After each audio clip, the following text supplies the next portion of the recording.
तो देखिए, प्रधानमंत्री नरेंद्र मोदी ने पिछले साल विधानसभा चुनाव से पहले एक नारा दिया था जिसमें यूपी के लिए योगी को उपयोगी बताया था और यह बात सच साबित हुई। निकाय चुनाव में माफिया राज के खात्मे का संदेश देने वाले सीएम योगी ने कानून व्यवस्था को मुद्दा बनाया और वो जनता को यह मनवाने में सफल रहे कि योगी राज में नो दंगा, सब कुछ चंगा।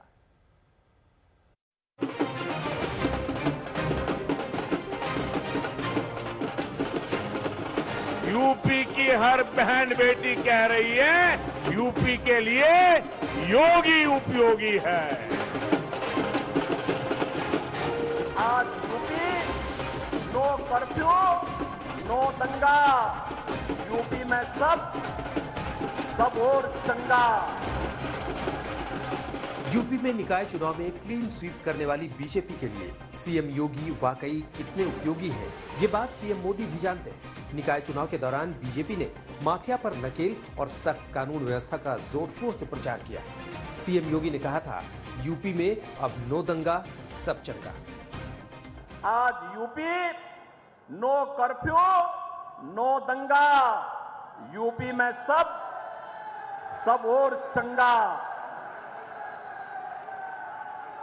नो कर्फ्यू, नो दंगा, यूपी में सब चंगा। रंगदारी ना फिरौती, अब यूपी नहीं है किसी की बपौती। निकाय चुनाव में बीजेपी की जीत की कई बड़ी वजह रही, जैसे बीजेपी ने माफिया राज के खात्मे को मुद्दा बनाया, भ्रष्टाचार पर जीरो टॉलरेंस की नीति, सीएम योगी के सख्त प्रशासन की छवि, शहरी वोटर पर बीजेपी की मजबूत पकड़, बूथ स्तर पर बीजेपी की मेहनत रंग लाई। विपक्ष ने बीजेपी की तुलना में नहीं प्रचार किया। मुफ्त राशन योजना का भी मिला फायदा। हिंदुत्व के सबसे बड़े पोस्टर बॉय योगी आदित्यनाथ ने आज तक से खास बातचीत में सुनिए अपनी छवि को लेकर क्या कहा था। आपकी लोकप्रियता लगातार बढ़ी है हाल के दिनों में। पहले मैंने आपको कहा, पहले आप स्टार थे, फिर सुपरस्टार हुए, अब तो उससे भी शायद ज्यादा आपकी लोकप्रियता बढ़ रही है और आप हिंदुत्व के एक पोस्टर बॉय के तौर पर लोगों के सामने हैं, उसमें भी हार्डलाइनर हिंदुत्व। तो आप अपनी इस छवि से बिल्कुल सहज हैं इस छवि के साथ? आपने जानबूझकर ऐसी बनाई है या आप? देखिए, मैं एक योगी हूं और ये एक योगी के रूप में ही रहना पसंद करता हूं। न मैं हार्ड हूं न सॉफ्ट हूं।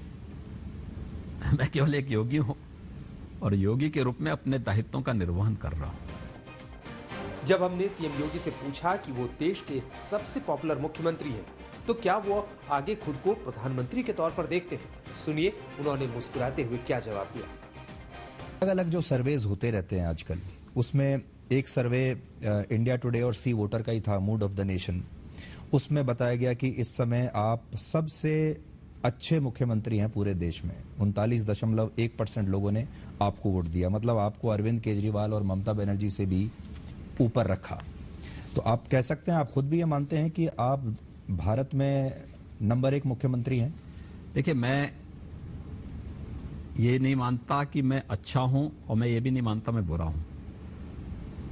मेरे लिए अच्छा और बुरा दोनों में समत्व भाव रखने की सामर्थ्य है। मैं उत्तर प्रदेश की जनता की सेवा कर रहा हूं। पार्टी के द्वारा दिए गए उस एजेंडे को जो उत्तर प्रदेश की जनता के लिए कल्याणकारी हो, उसको लागू करने का प्रयास करता हूं और उसको प्रयास करने के लिए निरंतर जो भी अपने स्तर पर जिस भी प्रकार के कार्यक्रम को आगे बढ़ाने की आवश्यकता होती है, उस कार्यक्रम को लेकर के चल रहा हूं। हमने ये भी एक सर्वे किया कि भारत में नेतृत्व को लेकर लोगों के दिमाग में किस किस के चेहरे आते हैं। ऑब्वियसली प्रधानमंत्री मोदी तो उसमें बहुत ही आगे हैं और पहली चॉइस पूरे देश की वही है, लेकिन उनके बाद जिनके बारे में बात होती है उसमें भी सबसे आगे आप ही का नाम आता है। देखिए, मैं किसी भी पद के लिए दावेदार नहीं हूं। मैं योगी हूं और योगी के रूप में ही अपना जीवन आगे बढ़ाना चाहता हूं। आप उत्तर प्रदेश में ही रहना चाहेंगे या कभी दिल्ली भी जाना चाहेंगे? देखिए, मैं उत्तर प्रदेश की जनता की सेवा कर रहा हूं और उत्तर प्रदेश में ही मेरी रहने की इच्छा भी है। बाकी मेरी कोई अन्य इच्छा भी नहीं। ये सच है कि देश के किसी भी राज्य में चुनाव होते हैं तो वहां पीएम मोदी और अमित शाह के बाद सबसे ज्यादा मांग योगी की रैलियों की होती है। इतना ही नहीं, योगी की सख्त प्रशासक की छवि की वजह से कई बार दूसरे राज्यों के नेता क्राइम कंट्रोल करने के लिए योगी मॉडल की मांग करने लगे। आज तक ब्यूरो।